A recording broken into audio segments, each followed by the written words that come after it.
représentation des effets économiques des exploitations agricoles sur les économies territoriales synthèse de méthode des résultats disponibles. Alors, pour présenter rapidement et l'objectif de ma présentation et son plan. L'objectif de ma présentation, c'est de rappeler en introduction quel est le statut de l'agriculture par rapport au mécanisme de la croissance régionale.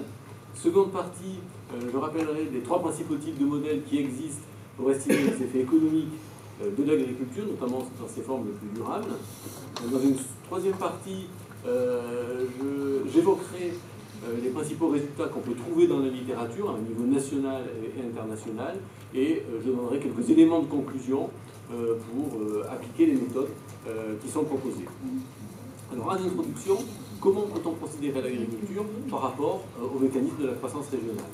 Alors, les produits agricoles, du moins depuis la spécialisation des régions agricoles, c'est-à-dire depuis au moins la période d'après-guerre, avec la spécialisation des régions agricoles, ils répondent surtout à une demande externe par rapport au territoire. Si on prend un pays, une plaque urbaine, une métropole, un département et même une région, on peut dire que l'essentiel, jusqu'à présent, l'essentiel de la demande était externe pour les produits agricoles. La demande locale étant considérée comme négligeable jusqu'à présent. De ce fait, lorsqu'on évoque les modèles de croissance régionale, je pense en particulier au tableau entrée-sortie, de la comptabilité nationale, ou à d'autres types de modèles qui sont mis en place à une échelle infrarégionale, on ne considérait pas ou peu la demande locale. Or, de ce fait, avec le développement d'un certain nombre de filières d'approvisionnement local, la partie qu'on va considérer comme induite de l'activité agricole ne peut plus être considérée comme négligeable.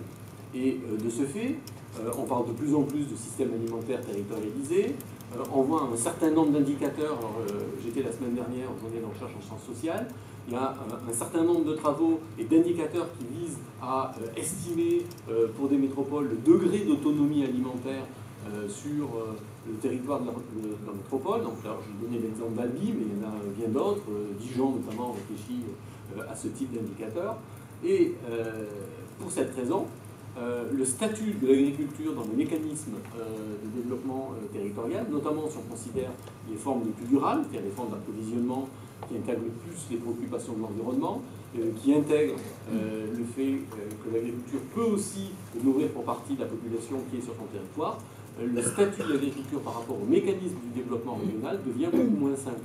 Alors que jusqu'à présent, dans la majorité des modèles, on considérait que les activités agricoles étaient surtout des activités motrices ou basiques, dans un certain nombre de travaux, on voit apparaître que l'agriculture peut tour à tour être soit motrice ou basique, soit induite. De ce fait, quand on considère les modèles qui permettent d'estimer les effets économiques régionaux des formes durables d'agriculture, on est obligé de le prendre en compte. Donc, quels sont ces modèles? Alors, pour faire simple, et ça rentrer trop dans le détail, enfin, on pourra le faire éventuellement dans les échanges, il y a trois grands types de modèles qui permettent de le faire.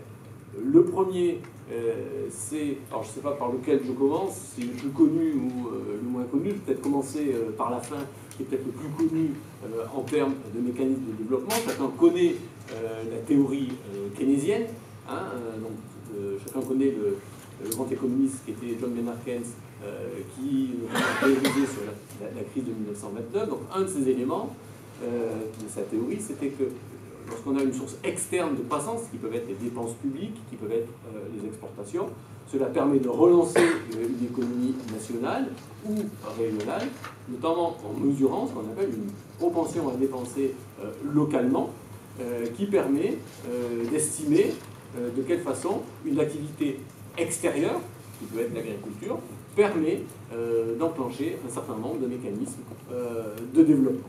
Et on peut le faire soit pour un ensemble d'activités, soit pour une activité de façon précise, voire une catégorie de population. Donc, je donne ici un exemple de multiplicateur keynésien qui a été utilisé pour estimer les effets de l'agriculture, ou de l'arrivée d'étudiants ou de retraités.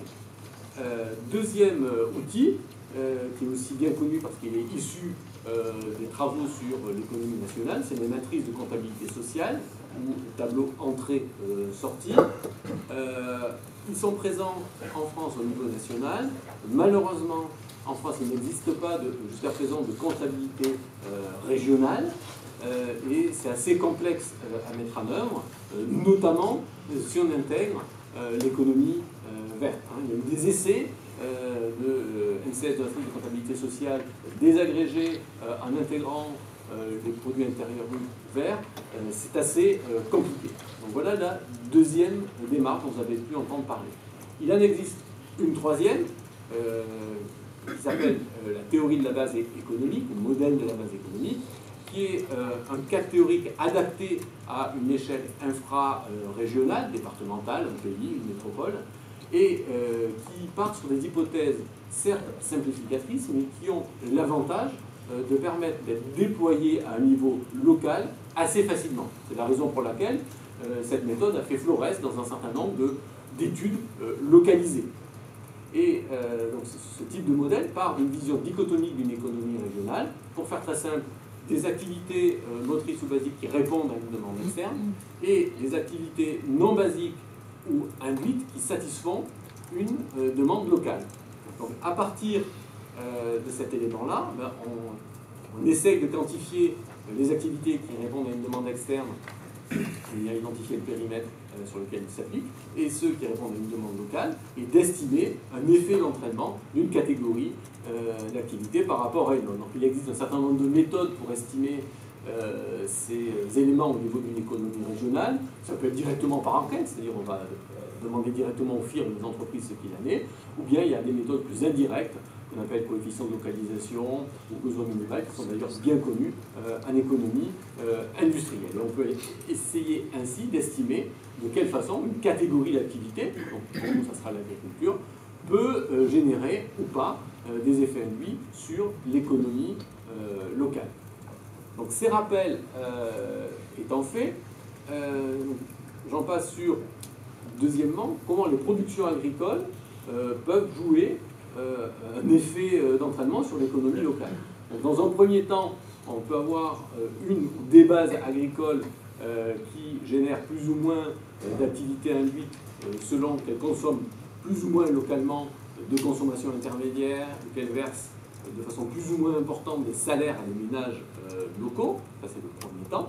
Et ensuite, cette croissance de revenus peut se traduire par une croissance de la population. C'est un peu l'enchaînement de la croissance tel que il est vu, et si on le récapitule dans le cadre d'un schéma tel qu'il vous est proposé, donc si on imagine ici les limites d'une économie régionale, extérieure, on peut déterminer deux types d'activités motrices ou basiques.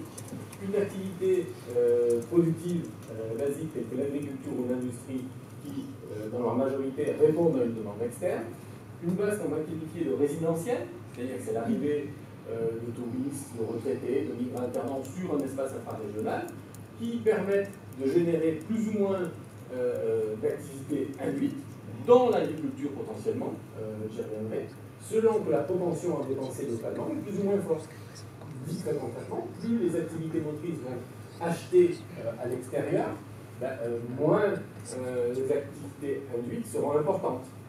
Inversement, plus les activités motrices ou basiques vont acheter des biens ou des services auxquels des activités induites, plus les effets d'entraînement seront forts et plus les propensions à dépenser localement seront fortes. Donc voilà un peu le principe de fonctionnement de ce schéma assez simple, du moins dans la conception. Si on simplifie le schéma précédent qui vous a été proposé, en termes de mécanisme de développement régional et territorial, on peut distinguer plusieurs éléments différents.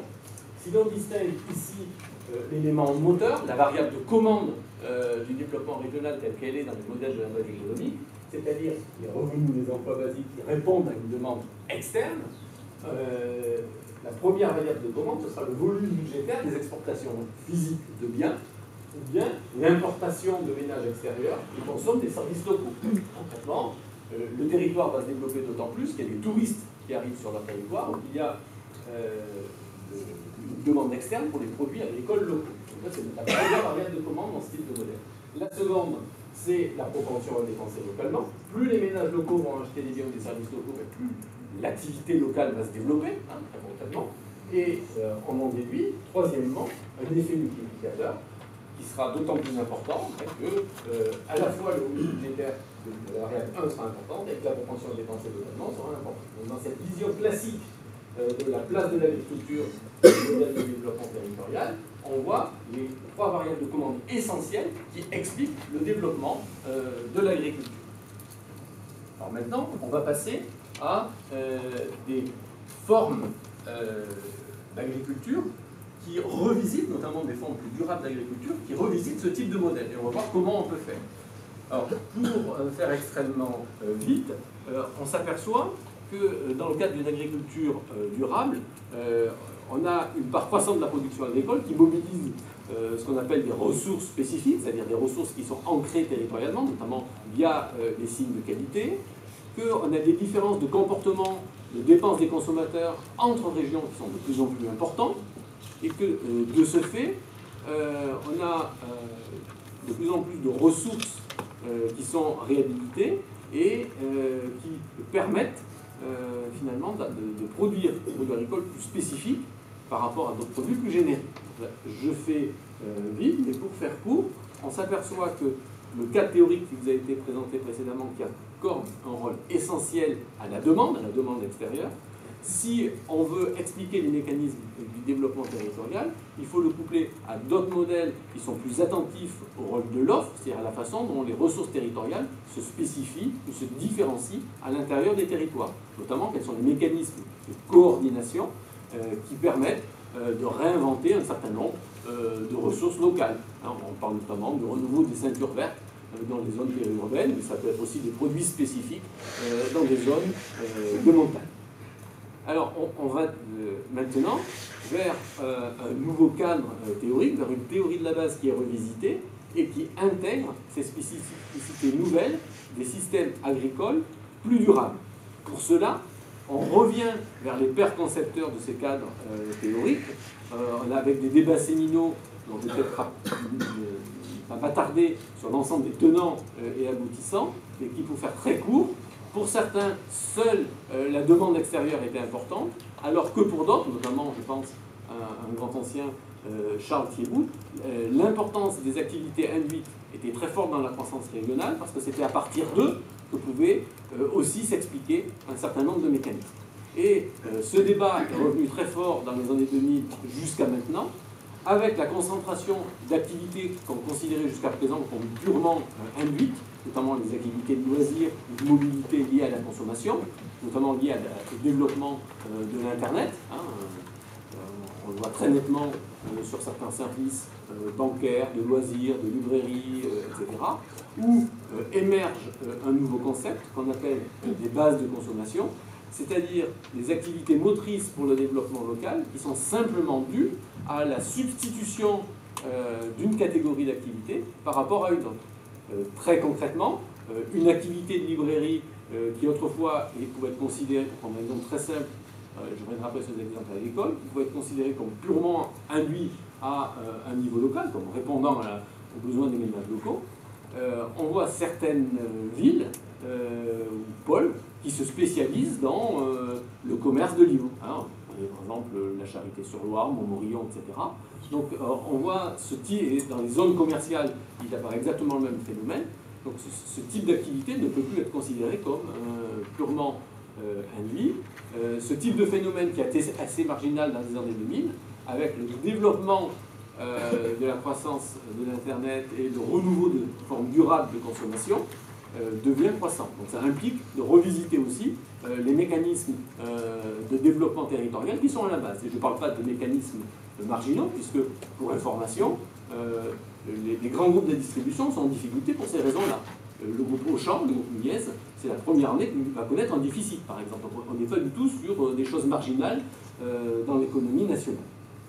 De ce fait, en termes de schéma théorique, donc si je reprends mon schéma précédent, donc je reprends mes mêmes variables que j'avais citées précédemment, mes emplois moteurs qui répondent à une demande extérieure, mes revenus, mes emplois non bâtis qui satisfont une demande locale et les ménages locaux. J'ai bien sûr dans ce cadre-là toujours mes trois premières variables de commande, le volume des exportations, entre guillemets, les propensions à dépenser localement et les effets multiplicateurs. Maintenant, si je veux comprendre ces formes plus durables de consommation, je dois intégrer au moins trois nouvelles variables. On verra comment on peut les quantifier. La première, c'est les modifications des préférences des ménages qui souhaitent une offre plus spécifique et diversifiée, notamment des ménages locaux vers ces catégories d'activités qui est considérée autrefois comme purement basique, qui se détournent ainsi d'une partie de la consommation qui était autrefois externe vers des consommations plus locales de biens ou de services spécifiques. Ils peuvent être au passage aussi des activités agricoles ou des activités de diversification agricole, notamment de services de proximité. Et sixième variable importante, la consommation locale et spécifique qui facilite la conception de nouveaux services qui, à leur tour, pourront être exportés au-delà, notamment des demandes extrêmement particulières qui génèrent des processus spécifiques d'innovation. Donc on voit là qu'on a un modèle de développement territorial qui est un modèle hybride entre un modèle de la base économique qui est typiquement un modèle keynésien de croissance, donc avec une attention sur le rôle de la demande, qui est hybridé, qui est matiné avec des considérations plutôt liées à l'offre de produits et qui permettent de rendre compte du développement des territoires. Alors je vais essayer de terminer rapidement, sinon les organisateurs vont commencer à me tirer les oreilles, sur le survey. Quel résultat on obtient finalement par rapport à ces éléments assez théoriques, conceptuels que je vous ai présentés. Alors, ce que l'on observe, parce que j'ai pu faire notamment dans le cadre d'expertise collective des synthèses bibliographiques, alors, lorsqu'on regarde ce qui se passe à un niveau international, on observe que les effets induits globalement de l'agriculture sont faibles sur l'emploi local, excepté pour le secteur laitier à niveau national. C'est une constante assez forte qu'on retrouve. Alors, dans les études les plus récentes, je pense qu'un certain nombre d'entre vous connaissent l'étude d'Agathe Lang et al. Qui avait été menée notamment sur le pôle Rennais et qui mobilisait un autre concept qui est proche de ce qui a été présenté, le concept de dépendance, on pourrait revenir dans les discussions, où l'effet multiplicateur pour le secteur de l'élevage avait été estimé à 1,25. Pour donner un ordre d'idée, il y avait 700 000 emplois directs agricoles qui avaient été estimés et 724 000 emplois indirects dans l'agroalimentaire et les services. Lorsque on regarde d'autres activités, par comparaison, pour le tourisme, les effets d'entraînement sont beaucoup plus forts, notamment parce que la part de la valeur ajoutée est plus importante. Donc plutôt entre, non pas entre 1 et 1,5, mais entre 2 et 3. Voilà, alors que ceux de l'agriculture, et ce quels que soient les modèles, donc là je donne à voir d'autres résultats qui sont issus plutôt de matrices de comptabilité sociale, de modèles de la base économique, qui sont plutôt entre 1,1 et 1,3. Je cite là notamment des études aux États-Unis ou au Canada. Alors, il y a une exception importante que je signale, c'est celle du secteur laitier, avec des études en Écosse, en Espagne et surtout en Nouvelle-Zélande, où les estimations donnent des chiffres beaucoup plus élevés pour ce secteur-là. C'était montré notamment à partir de matrices de comptabilité sociale pour l'Espagne et pour le Brésil, mais aussi pour la Nouvelle-Zélande. Mais là, les formes durables d'agriculture peuvent être beaucoup plus discutables parce qu'il y a beaucoup de séchage de matières premières et en termes de durabilité sociale, il y a aussi beaucoup de choses à rendre compte. C'est sans doute un peu plus compliqué. Donc voilà le premier type de résultat qu'on peut trouver dans la littérature à un niveau international. Ensuite, lorsqu'on regarde les effets multiplicateurs ou d'entraînement des formes durables d'agriculture sur les territoires, on s'aperçoit que c'est à la fois très variable, il n'y a pas vraiment de règle générale, à la fois entre les secteurs et entre les territoires. Si on se situe au niveau, si on compare les filières entre elles, on regarde que, j'ai beaucoup d'exemples plutôt liés à l'élevage, plutôt le secteur agricole, plus travaillé. L'élevage bovin, notamment au Royaume-Uni, en Suède, on obtient des effets d'entraînement de 1,2 à 1,4. C'est des applications récentes qui ont été faites par plusieurs auteurs. Lorsqu'on regarde en France les applications qui ont été faites sur des départements variés, Lyon, la Lozère notamment, on est autour de ces mêmes chiffres, entre 1,15 et 1,3, les types d'espaces qu'on considère. Certains types d'élevage, je pense notamment à l'élevage équin, ont des effets d'entraînement plus importants. Ça a été estimé notamment en Norvège et en Suède. Des travaux récents que j'ai pu mener sur d'autres départements français tendent à valider plutôt ces hypothèses-là. Enfin, signalons aussi d'autres types d'élevage plus concentrés, je pense à l'élevage porcin. Des estimations ont été faites il y a une quinzaine d'années pour l'élevage porcin en Bretagne, et les effets d'entraînement mesurés ont été aussi assez notables. Les auteurs de l'époque, Ferdossé et Guillaume, les ont mesurés à hauteur de 2,15 environ, notamment en raison de l'intégration importante de la filière, des filières, sur les territoires concernés. Alors, pour conclure, que pouvons-nous dire? D'abord qu'il y a une diversité de modèles qui sont axés sur la demande et qui permettent de mesurer les effets indirects ou induits de l'agriculture. C'est vrai pour les matrices de comptabilité sociale, les multiplicateurs keynésiens ou les modèles de la base économique. Il y a aussi d'autres méthodes hybrides, notamment méthodes de la dépendance dont je n'ai pas parlé, mais qui existent, qui ont été utilisées récemment. Que les résultats sont disponibles, y compris à un niveau local, dans de nombreux pays. Que ces démarches sont souvent assez lourdes à mettre en œuvre, mais certains modèles peuvent être assez simples à utiliser. C'est pour ça que je vous ai parlé à dessein, notamment des modèles de la base économique.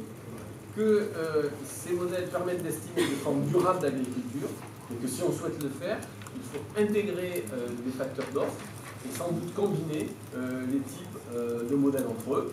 Et un certain nombre de modèles existent, je vais commencer à les développer, mais ça suppose notamment d'intégrer un certain nombre de variables, notamment la dimension temporelle, donc ce qui implique en termes économétriques sans doute quelques complexités plus importantes, mais aussi toutes les interactions entre régions et entre territoires, ce qui aussi peut complexifier les débats. Donc là, sur ces derniers éléments, je suis plutôt sur des pistes de recherche, voilà, plutôt que sur des pistes applicatives.